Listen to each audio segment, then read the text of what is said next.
ಬರ್ರಿ ಇವತ್ತು 5 ಕ್ವಶನ್ ನೋಡೋಣ. ಇವತ್ತಿನ 5 ಕ್ವಶನ್ಸ್ ಫ್ಲೂಯಿಡ್ ಮೆಕ್ಯಾನಿಕ್ಸ್ ಒಳಗಡೆ open channel flow. Okay, in on open channel flow the best efficiency of a rectangular section channel the ratio of bottom width to the depth ಏನಂತ, bottom width ಮತ್ತು depth ratio ಏನಿರ್ಬೇಕಂತ ಕೇಳ. ನಾವೇನು ಗೊತ್ತೈತೆ ನಮಗೆ, ಇದು B ಇತ್ತು ಅಂತಂದ್ರೆ ಇದೇನಿರ್ಬೇಕಿದು B/2 ಇರ್ಬೇಕಿದು, ಹೌದಾ? ಅಥವಾ ಇದು ಕರೆಕ್ಟ್ ಆಯ್ತು. ಅಥವಾ ಇದು ಡಿ ಇತ್ತು ಅಂತಂದ್ರೆ ಇದೇನಿರ್ಬೇಕಿದು 2D ಇರ್ಬೇಕಿದು. ಓಕೆ, ಇದ್ರ ಪ್ರಕಾರ ಅವ್ರೇನಂದ್ರೆ bottom width to the depth ಅಂತ. ಬಾಟಮ್ ವಿಡ್ತ್ ಎಷ್ಟೈತಪ್ಪ 2D ಐತಿ, ಡೆಪ್ತ್ ಎಷ್ಟೈತಪ್ಪ D ಐತಿ. ದೇರ್ ಫೋರ್ ಕ್ಯಾನ್ಸಲ್ ಆಗಿ ಆನ್ಸರ್ 2 ಬರ್ತೈತಿ. This is the 2. ಓಕೆನಾ? ಗೊತ್ತಿದ್ರು ಭಾಳ ಹುಷಾರಾಗಿ ಹಾಕ್ಬೇಕು. For a pipe of diameter 1 metre running full the hydraulic mean depth will be. Hydraulic mean depth ಅಂದ್ರೆ ಏನು? A/T. ಬಟ್ ಇಲ್ಲಿ A/P ನೇ ತಗೋಬೇಕು, ಬಿಕಾಸ್ ಇದು ಸರ್ಕ್ಯುಲರ್ ಐತಿ, ಟಾಪ್ ಇಡ್ತಿಲ್ಲ, ರನ್ನಿಂಗ್ ಫುಲ್ ಐತಿ. ಹಾಗಾಗಿ A/P ತಗೊಂಡಿ ಅಂದ್ರೆ pi D²/4 divided by perimeter ಅಂದ್ರೆ πD ಬರ್ತೈತಿ. ದೇರ್ ಫೋರ್ ಏನು ಬರ್ತಾ πD ಕ್ಯಾನ್ಸಲ್ ಆಯ್ತು, D/4 ಆನ್ಸರ್ ಬರ್ತೈತಿ.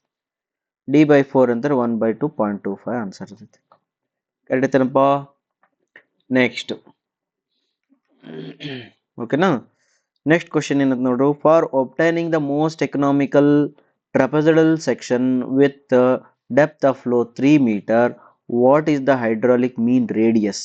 Hydraulic mean radius for trapezoidal ಸೆಕ್ಷನ್ಗೆ y/2 ಇರ್ತೈತಿ. Therefore it is 1.5. By heart ಹಾಕ್ಬೇಕು ಅವನ್ನೆಲ್ಲ, ಅಂದ್ರೆ ಈಸಿಯಾಗಿ ಆಗ್ತೀರಿ. Consider the given statements with respect to most economic sections of rectangular channel and select the correct option. Discharge shall be maximum, correct. Wetted perimeter shall be minimum, correct.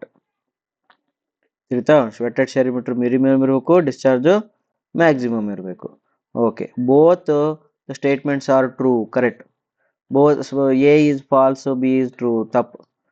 A is true and statement B is false, ತಪ್ಪು. Both are false, ತಪ್ಪು. ಎರಡು correct ಅದಾವ.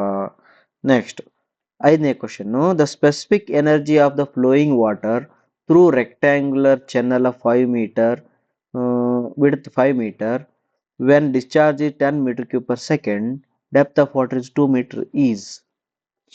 Specific energy formula ಏನು? E is equal to y plus v square by 2g. ಇದರೊಳಗಡೆ y ಎಷ್ಟು? 2 metre plus V ಗೊತ್ತಿಲ್ಲ ನಮಗೆ. V ಗೊತ್ತಿಲ್ಲ, ಅದ್ರ ಸಲುವಾಗಿ ಈ ಕಡೆ ಬರೋಣ.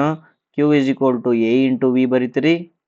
V is equal to Q divided by A ಆಗ್ತದ. Q ಅಂದ್ರೆ ಎಷ್ಟು? 10. ಏರಿಯಾ ಎಷ್ಟು ಕೊಟ್ಟಾರ? 5 ಮೀಟರ್ ವಿಡ್ತ್ ಅಂತೆ, 2 ಮೀಟರ್ ಡೆಪ್ತ್ ಅಂತೆ, ಅಂದ್ರೆ 10 ಆಯ್ತು. ದೇರ್ ಫೋರ್ 1 ವೆಲಾಸಿಟಿ ಬಂತು. 1/2/2g. g ಅಂದ್ರೆ 10 ಅಂತ ತಿಳ್ಕೊ, 20 ಆಗ್ತದ. 1/20, 1/20 ಅದ್ರ 0.05, 0.05, 2.05 is the correct answer. Thank you very much. ಈ ರೀತಿ ದಿನ 5 ಕ್ವಶನ್ ಸಾಲ್ವ್ ಮಾಡ್ತಾ ಇರೋಣ. ನಾಲೆಜ್ ಜಾಸ್ತಿ ಆಗ್ತದ, ಕನೆಕ್ಟಿವಿಟಿ ಬಿಲ್ಡ್ ಆಗ್ತದ. Thank you.